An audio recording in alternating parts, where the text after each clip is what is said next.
Welcome back sa ating channel. Naging mainit nga na usapin di umano sa mundo ng social media. Ang mga pulpolitiko ng mga tambaluslos na ito ay tila nagulantang sa ibinalita at ibinunyag ni former President Rodrigo Duterte.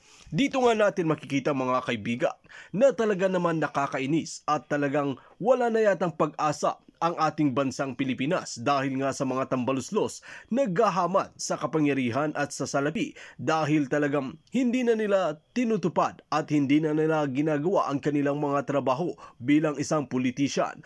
Ang pangako nila sa bansang Pilipinas na maaayos ito at talagang gaganda pa ay tila hindi na nga mangyayari dahil talagang ang sarili lamang nila ang kanilang iniisip at pera-pera na lang ang nasa kanilang mga utak na kung titignan natin mga kaibigan ay naayos na nito ang kapanahunan ni former President Rodrigo Duterte na umasenso at talagang nagkaroon ng tamang disiplina, nabawasan ang corruption at talagang ang mga pulburon at Mary Jane ay talagang nanahimik at talagang natakot sila dahil sa kamay na bakal ni Tatay Digong.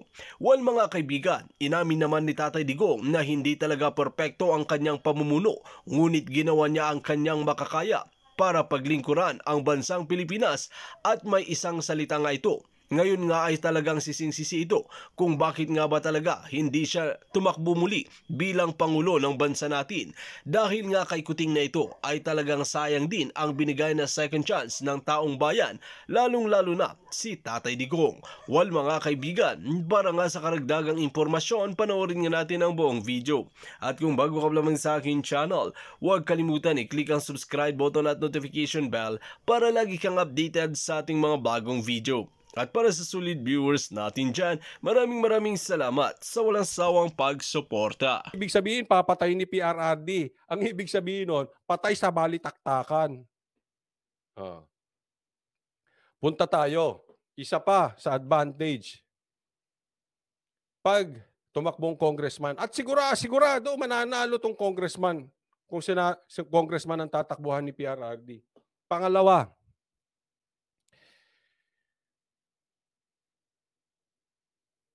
pag naging congressman si PRRD, malaki or posible, pwede niyang i-challenge ang speakership. Pwede yun, pwede. At pag naging speaker si PRRD, hawak niya budget. Hawak niya lahat. Magkakabukingan ngayon. Saan napunta yung dating pera? Saan? Totoo ba yung travel expenses na sinabi ni Ka Eric? Bulatlat ang libro nito. Lagot sila dyan.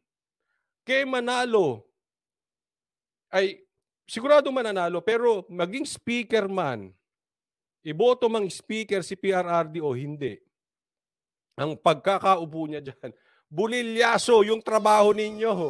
Bakit? Makikita niya. Oy, totoo yung travel expenses, totoo yung ganito, saan dinala yung bilyon, saan napunta ito, kaninong proyekto ito, ba't ang laki ng proyekto, napunta yung ganitong congressman yung proyekto, pasilip niya, may nangyari ba dun sa proyekto? Para tayo may investigador sa loob mismo ng Kongreso. Yari sila dyan. Kaya sigurado ko panic mode sila dyan. Magtutunugan ng lato-lato. Jingle bell, jingle all the way. O, kanta na. O, that yan ang kanta natin kila speaker. Jingle bell, jingle all the way. Di ba? Lato. Alam niya yan. Pwede niyang bulat-latin yan. Sabi nga, ha? Taas ang kamay dito na nagkaroon ng jowa na parang investigador. Ha? Ako ata, kung ako'y sasabihin ko sa inyo ang aking love life. Lahat ata na naging ex ko parang taga-NBI. Ano yung katangian? Ay, huwag kayo magagalit mga kababaihan, ha? Baka natsambahan ko lang. Kasi parang lahat nung naging ex ko wag naman, kung nanonood sila, wag magagalit, ha? Baka sila nanay, sila mami, nanonood. Baka may pagkalahing NBI. Ay, lahat. Password. Walang password. Ha? Ay, nako. Oh, ganyan ang mangyayari kay PRRD. Parang nakapasok yung jowa mo sa loob. Bubulat-latin lahat. Para kayong may NBI sa loob. Para kayong may FBI sa loob. Oh. Audit? Ay, sisilipin niya. Oy, totoo yan. Huwag kang plastic. Ayaw mo magpa-audit. Saan napunta yan? Oh. Proyekto yan, tulay. Anong tulay? Pinapuntahan ko yung tulay doon, nakatiwangwang. Bilyon-bilyon ang hiningi mo. Tiwangwang yung tulay, parang dito sa amin. Diyari kayo. Sira ang negosyo. Sa ibang politiko, wala tayong pinagbibintangan, ha? Pero marami sa politiko, ito prinsipyo sa buhay. Kunin mo na ang lahat sa akin. Wag lang ang budget. Diyan talaga nanginginig ang politiko. Pagdating sa budget, iiwan ang asawa, siyota, kabit, etc. Pero ang budget, hindi. Lilipat kami ng partido sa ngalan ng budget. Naku, maraming mag-iinit kay PRRD kasi pag tinamaan at sinilip, yung budget nila tatamaan. Maraming salamat, Dennis Tan, sa kusang loob at sa pag-sponsor ng live na to. Ay. Sabi ni Dali for short, ilan po yan maraming ex mo, Coach Oli? Konti lang. Konti lang naman ang naging ex ko. Huwag mo na pag-usapan yung ano. Oo. Basta lahat sila NBI. Oo. Pero isa lang yung ano.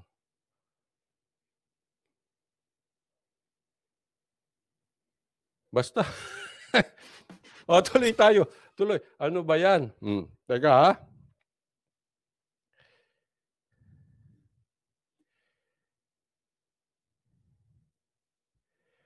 Ito pa, kinagandahan. Makikita mo ha. Kung sakali, i-challenge yung pagiging speaker.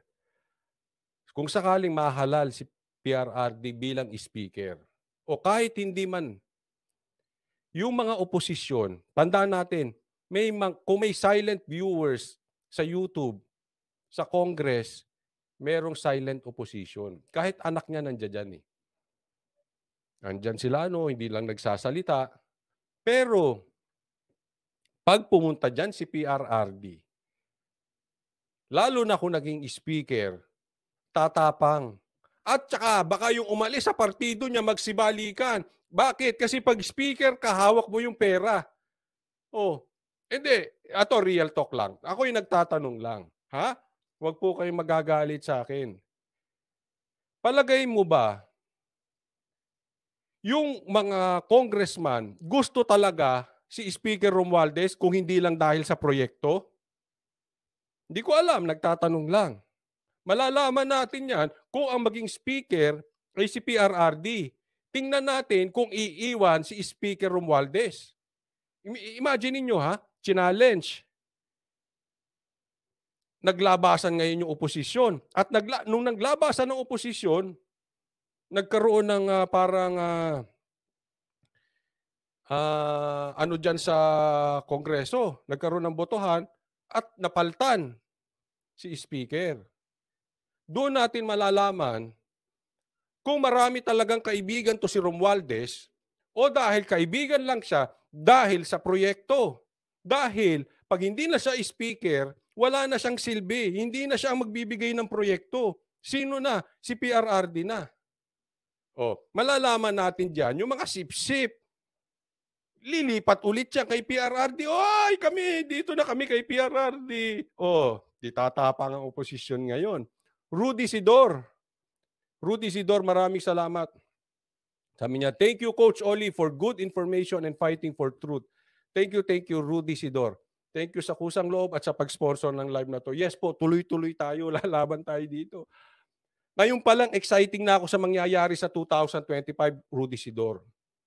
Kasi, eto, sigurado kung nakarating sa atin yung plano ni PRRD tumakbong congressman, nakarating din sa kanila.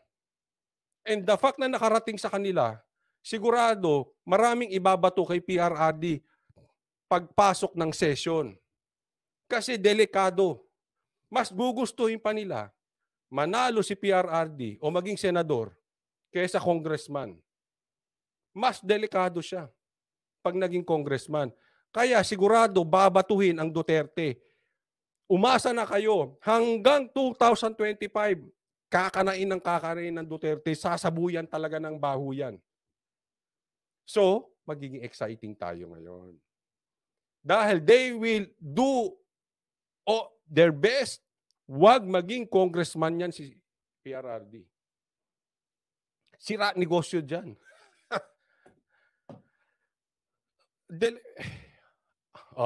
Diretsuhin ko kayo. Honest question. Kayo nang sumagot.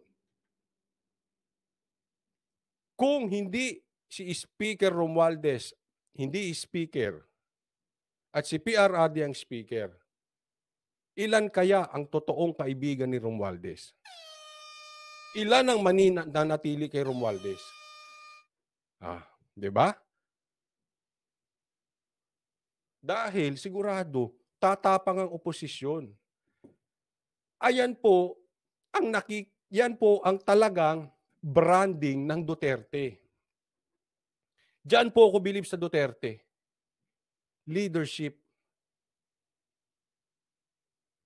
Ugong lang ng balita, yanig ang mga lato-lato. Ugog lang ng balita yan, tingnan ninyo. Pag yan nakapasok dyan,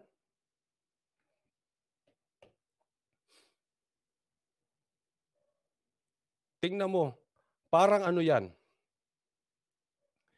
Parang domino yan. Baliktaran lahat. Daming magbabaliktaran dyan. Ganoon po katindi ang strong and real leader. Let me repeat that. Let me emphasize that. Yaan ang katangian ng strong and real leader. Domino effect yan sa loob. At, eto pa,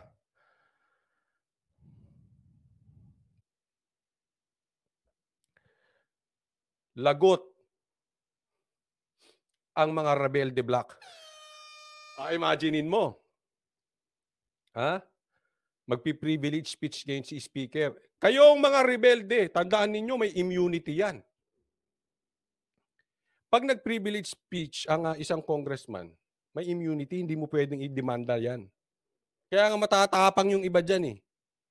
Isipin mo, hawak ni PRRD yung audit, yung budget, yung pera, alam niya. Kasi member na siya dyan eh. Alam niya na lahat. Tapos magpi-privilege speech. Tapos pagtuturo, kayong maka-rebelde black, makasalot kayo, pinapapasok nyo, kayong nag-ano sa mga NPA, etc., patay sila dyan. Manginginig ang mga maka-rebelde black. Diba? Kaya ngayon pa lang, nag-uusap na yan, anong gagawin natin? Pambihira naman tong mama na to, ang tanda-tanda na. Hindi na nga presidente. Ayaw pang manahimik, ayaw pang magkapi-kapi na lang. Hanggang ngayon, wala na sa politika, ang lakas pa rin ng karisma. Real talk. Ang lakas pa ng karisma. Joylen Legaspi, maraming salamat po. Sabi niya, FPRRD pa din. Joylen Legaspi, thank you po sa kusang loob at sa pag-sponsor ng live na to. Ito, hindi natin maitatanggi ito. Kahit dilawang tae, kahit mga bashers, kahit mga trolls, and mas lalo na ang mga vloggers. Kahit ikaw na vlogger na nasa kabilang kampo, ramdam mo ang lakas ng Duterte. You cannot deny it. Kung magpapakatotoo ka siyempre sa labas, iba sasabihin mo. Pero deep inside, ramdam yung lakas ng Duterte. Hirap tibagin eh, no? Hirap. Lagot kayo. Oh. Paano ngayon pag sinilip niya yung mga rebelde black? Tapos.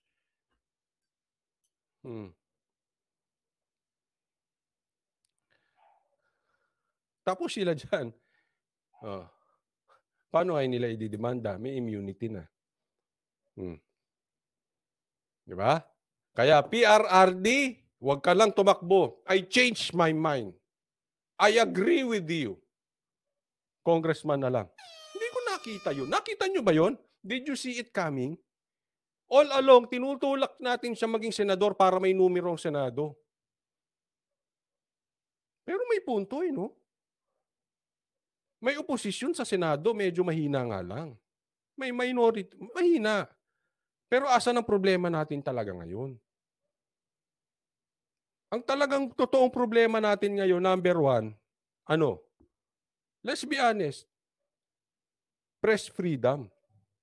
Yung binubusalan na ang bibig ng mga oposisyon. Yan ang number one problema natin ngayon. As of today, yan ang number one problem natin. Saan galing yung problem na yon? Congress. Why not face the enemy? Congress na. Sakay na.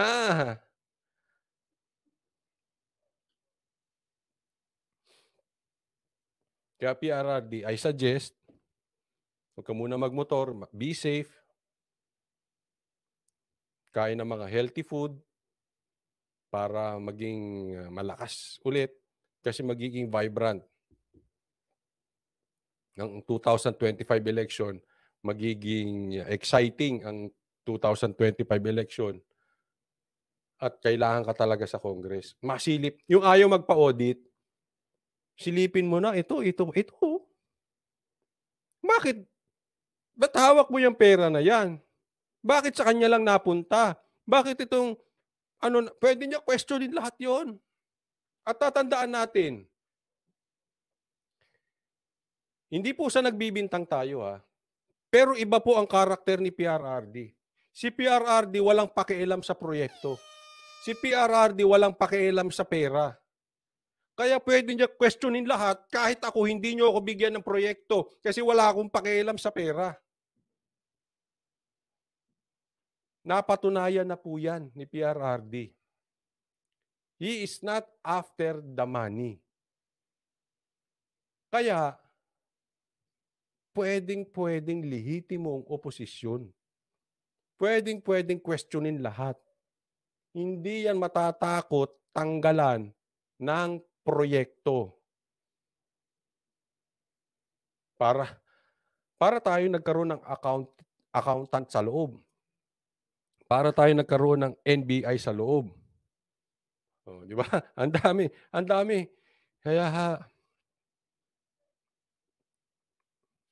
ba't ka nga pupunta sa Senado? Kakalabanin mo lang. Magtatalo lang? Hindi. From the inside. Tingnan nyo. Ano yung sinasabi natin dati pa? Huwag kayong mag-alala sa aming oposisyon. Sinasabi natin ito sa mga bashers, sa mga pulahan vloggers.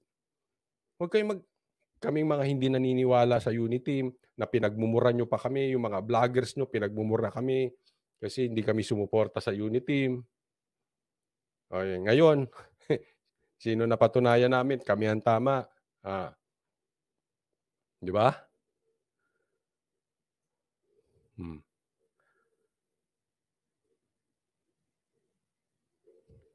Lagot sila dito. Maraming patutunguhan to.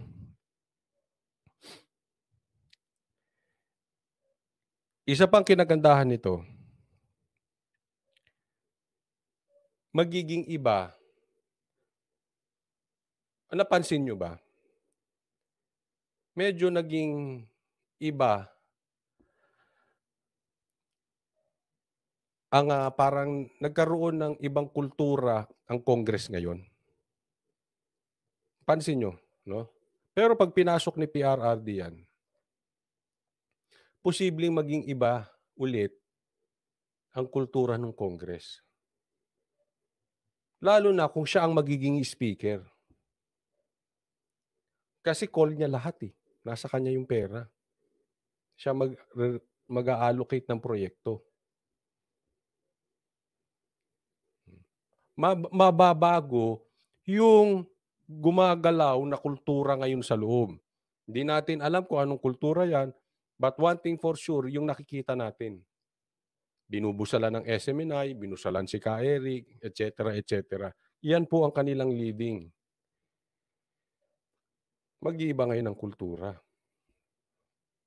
Posible ang magiging kultura ng Congress ay habulin ang mga rebelde, mga CPP, NPA.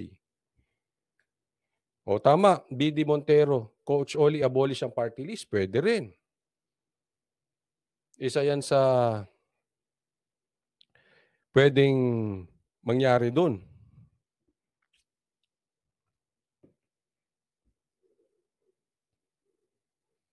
Babalikan natin yun ha.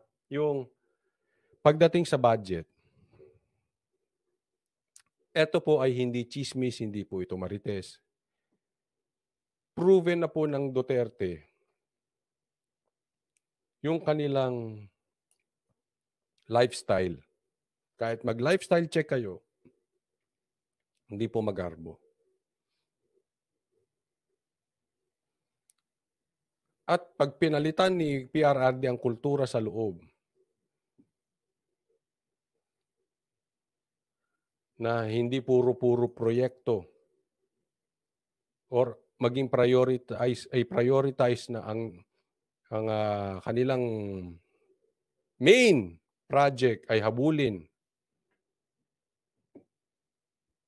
ang mga rebelde sa bawat lugar. Kasi congressman yan eh. So, sila ang representative ng kanilang syudad o kanilang probinsya o kanilang bayan sa bawat lugar ng Pilipinas. Eh kung yan ang gawing main project ni PRRD, ubusin nyo, especially dun sa mga lugar na delikado. Budgetan natin yan. Itong lugar na ito, budgetan natin ng malaki.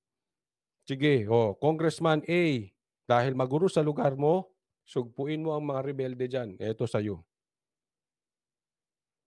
Mag-iiba ngayon ng kultura sa loob. Hindi na yung namimigay na lang ng bigas na may pangalan nila.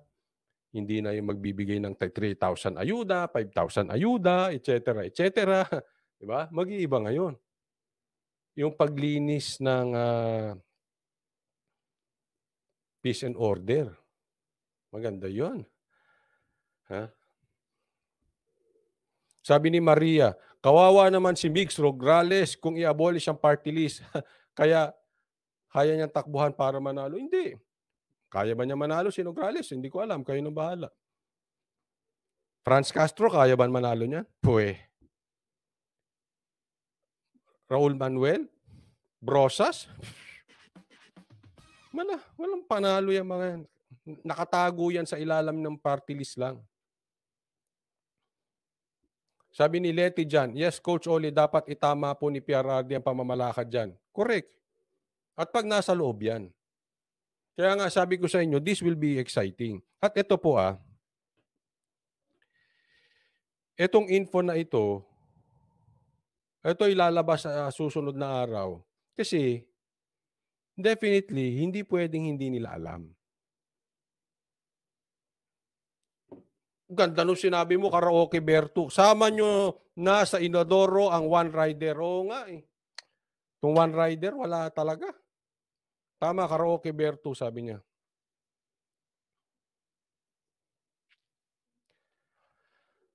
Ano yung sinasabi ko? Nasaan ako? Nawala ako.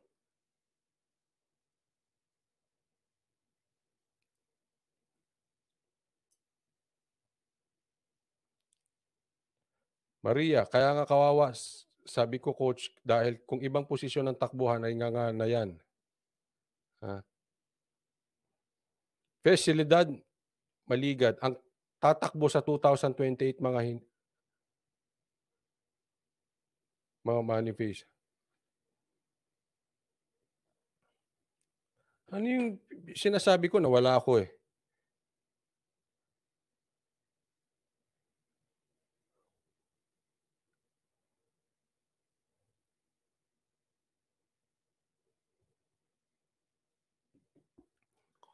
May sinabi dito si Benji sa Facebook. Punta kayo sa Facebook, follow po kayo doon, ando doon po si Benji. Tapos sagutin nyo rin siya.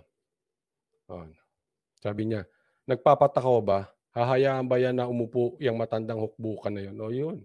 Ayan na ang troll. Ha?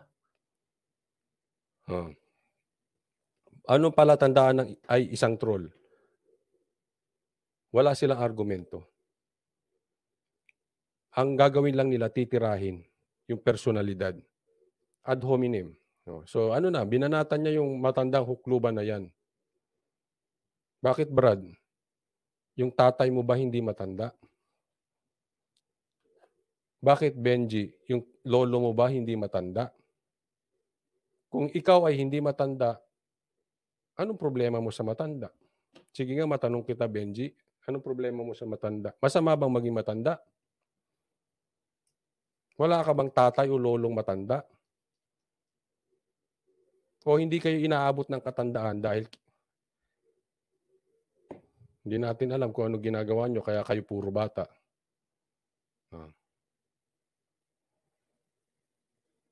Hindi ako yung coach. Hindi, ibang Benji ito. Benji Urieta. Hindi Benji De Mayo. Diba? Lahat tayo may kamag-anak na matanda. Ha? So ano problema mo? Bakit hindi mo gabain yung issue kay PRRD? Tignan mo na ito kasi mga troll. Parang galit kayo sa matatanda. Hindi po. Ang matatanda po dapat ginagalang. Kahit yung mga ibang vlogger, matanda. Anong problema? Anong masama sa matanda? Brad, tatanda ka rin. Kung bata ka, tatanda ka rin. Lahat tayo tatanda. Ang importante, may kinatandaan. And we are definitely 100% sure may kinatandaan si PRRD. Yung iba matatanda, walang kinatandaan. Isip bata. Greedy pa. Mukha pang matanda na. Kakainin na ng lupa. Ang nasa isip, pera pa rin. Matanda na. Kakainin na ng lupa. Ang nasa isip, power pa rin. Yung ba may kinatandaan? Matanda na ang nasa isip, sarili pa rin. Anong kinaiba nung matanda na ang nasa isip ay sarili? Anong kinaibahan yan sa baby? Di ba ang baby ganon? Pag nagutom, ngangawa.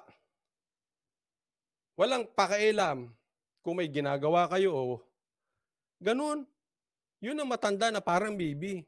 Walang pakialam sa iba, basta I will serve myself. Di baling matanda, kung katulad naman ni PRRD, may kinatandaan. Brad, tatanda ka rin.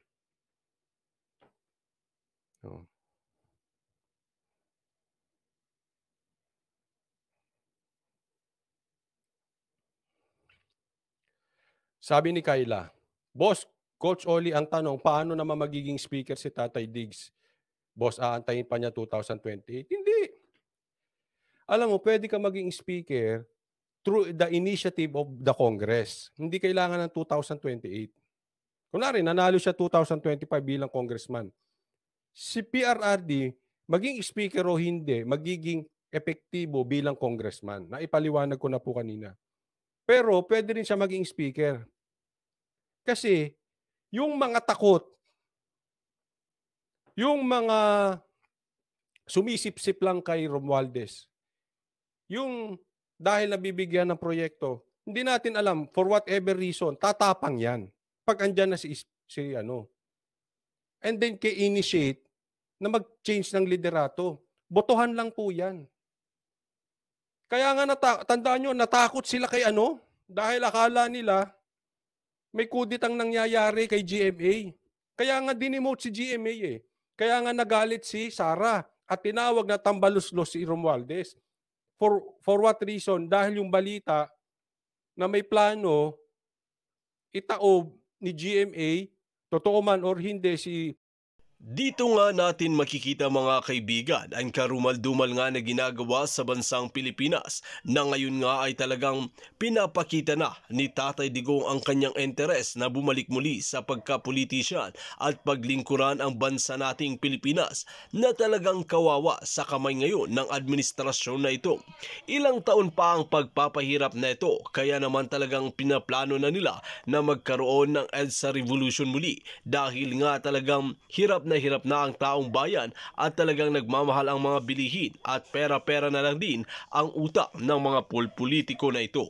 Well mga kaibigan, kung kayo ang tatanungin ano ang inyong mga opinyon, just comment below sa ating comment section at ating pag-uusapan.